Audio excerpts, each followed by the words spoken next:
Halo Sobat Kreatif. Kali ini saya akan sharing bahan-bahan untuk membuat sabun, baik itu sabun cuci tangan seperti ini atau juga sabun cuci piring. Apa sih bahan-bahannya dan apa fungsi dari masing-masing bahan? Mari kita dalami masing-masing bahannya.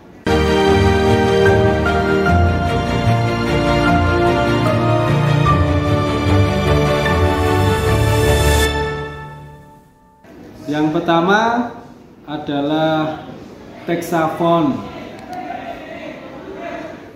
Ya, Texafon itu adalah merek dagang ya.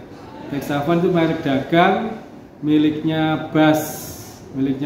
Biasanya Texafon yang kita pakai adalah Texafon N70. Tapi di pasaran ada selain Texafon ada Emal. Emal itu merek dagang miliknya KAO. Nah, biasa kita pakai kalau misalnya Emal adalah N270. Ini ya. Ini bisa pakai Texafon, bisa pakai Emal. Fungsinya sama. Fungsinya apa ini? Ini sebagai surfaktan. Sebagai surfaktan yang mempunyai daya bersih tinggi, baik untuk cuci tangan maupun cuci piring. Kemudian berikutnya ini ada garam atau NaCl. Garam yang kita pakai ini adalah garam yang bagus, garam industri atau garam teknis yang nama kimianya adalah NaCl. Kalau bisa adalah garam yang bagus kualitasnya sehingga nanti fungsinya bisa maksimal. Fungsi garamnya ini sebagai apa? Fungsinya adalah sebagai pengental sabun. Jadi sebagai pengental sabun. Semakin bagus kualitas garam yang kita pakai, maka semakin jernih sabun yang dihasilkan. Kemudian berikutnya ada sulfat. Nah, sulfat ini atau dengan nama lain adalah sodium sulfat. Fungsinya adalah sebagai memaksimalkan fungsi daya bersih dari Texafon ini. Jadi ini bisa untuk penambah daya bersih. Selain itu juga bisa untuk pengental, tambahan pengental gabungan dengan garam. Tetapi kalau misalnya kita membuat sabun hanya menggunakan garam saja, itu tidak masalah. Sulfat ditinggal juga tidak masalah. Yang penting salah satu bahan ini ada. Mau pakai garam saja boleh, pakai sulfat boleh, mau pakai dua-duanya juga boleh. Ini tergantung kalian dalam bereksperimen membuat sabun yang bagus seperti apa. Tetapi kalau saya biasanya memakai dua-duanya dengan komposisi garam dan sulfat. Ya, kalau mau hasilnya sangat kental berarti garamnya lebih banyak daripada sulfatnya. Tapi kalau mau yang sedang-sedang saja bisa jumlah garam dan sulfat bisa sama. Silahkan. Kemudian yang berikutnya adalah EDTA. EDTA ini fungsinya adalah sebagai pengawet. Jadi sabun supaya awet ini dikasih EDTA. Nah, ini kenapa harus dikasih EDTA? Nah, ini lebih pada kalau sobat kreatif membuat sabun dalam jumlah banyak dan bermaksud untuk dijual di pasaran, dititipkan di toko-toko. Nah, ini kan mungkin butuh waktu pemasaran yang cukup lama, butuh penyimpanan yang lama, sehingga EDTA ini diperlukan sebagai pengawet sabun. Oke, berikutnya ini ada BKC ya. BKC ini fungsinya sebagai antibakteri. Jadi sebagai antibakteri biasanya ini digunakan pada sabun cuci tangan ya, sebagai antibakterinya. Kemudian yang berikutnya adalah gliserin. Gliserin ini sebagai pelembut tangan supaya sabunnya ini lembut dan di tangan tidak mengelupas, dipakainya enak, maka pakainya gliserin sebagai pelembut tangan. Kemudian berikutnya ini ada foam booster. Jadi kalau bicara foam booster ini ada macam-macam ya. Ini ada foam booster, ada juga ampitol, gitu ya. Ini silahkan bisa dipakai semuanya sesuai dengan seleranya masing-masing. Jadi ini fungsinya sama, yaitu sebagai foam booster atau penguat busa. Jadi sebetulnya busa itu dihasilkan dari Texafon ini.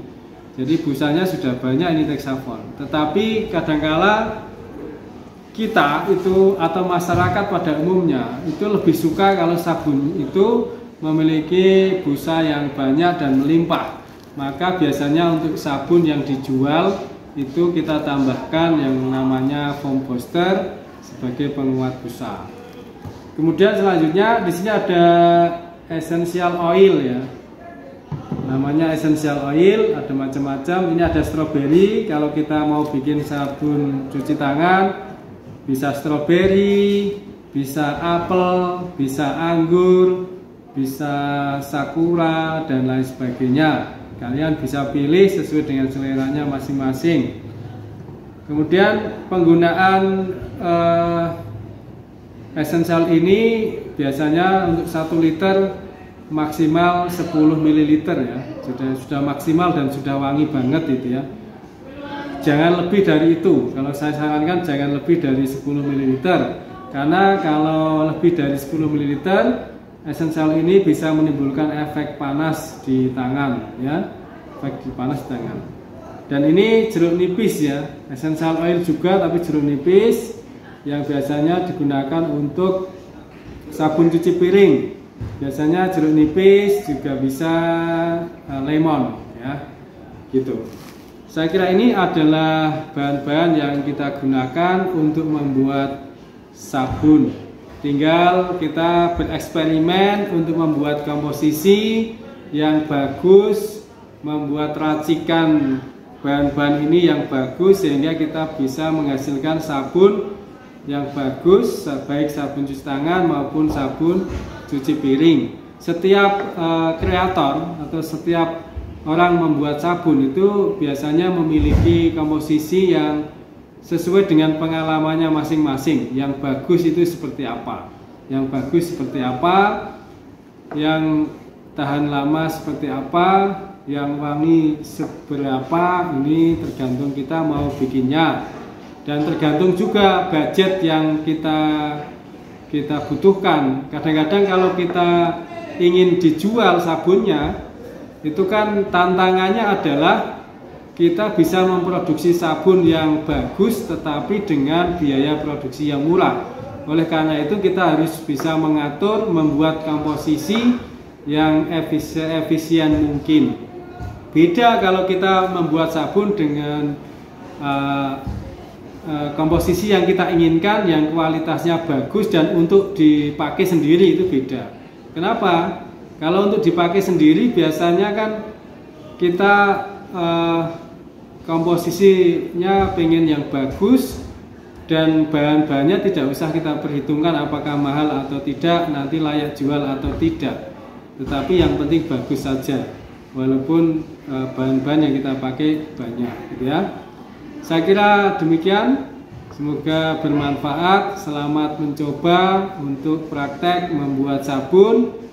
Dengan praktek berkali-kali, berulang-ulang, mencoba-coba, akhirnya nanti pasti kalian akan menemukan suatu formula yang pas, formula yang bagus, yang menjadi satu karakter dari produk sabun kalian masing-masing. Oke, demikian sharing kali ini, bahan-bahan membuat sabun. Semoga bermanfaat dan jangan lupa subscribe supaya kalian bisa mengikuti video-video menarik selanjutnya. Kreatif, inovatif, produktif.